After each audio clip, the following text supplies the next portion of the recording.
Pelaku penganiaya anggota Intel Kodim Deli Serdang, Insanul Afwah, dihadirkan dalam rilis kasus di Polresta Deli Serdang pada Selasa 21 Februari 2023. Penampilan berbeda dengan saat ditangkap aparat, kondisi Insanul yang juga Ketua Ranting Pemuda Pancasila Desa Limaumanis sudah berkepala botak ketika dihadirkan dalam rilis kasus tersebut.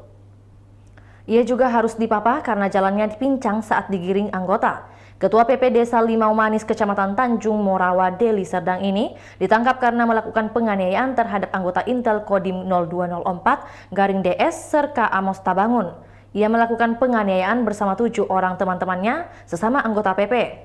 Dandim 0204-DS Letkol Yoga Febrianto dengan tegas mengatakan tidak terima dengan perlakuan oknum Ormas Pemuda Pancasila kepada anggotanya. Ia meminta Ormas Pemuda Pancasila tidak melindungi menyerahkan 6 pelaku lain ke Polres Deli Serdang. Usai Kapolresta Deli Serdang, Kombes Pol Irsan Sinuhaji memberikan keterangan kepada awak media, Insanul pun langsung digiring kembali ke tahanan oleh Polres. Tampak ketika berjalan, Insanul sedikit pincang.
Itulah tadi berita hot news kita pada hari ini. Saksikan berita hot news lainnya hanya di kanal YouTube dan Facebook Tribun Timur. Terima kasih sudah nonton.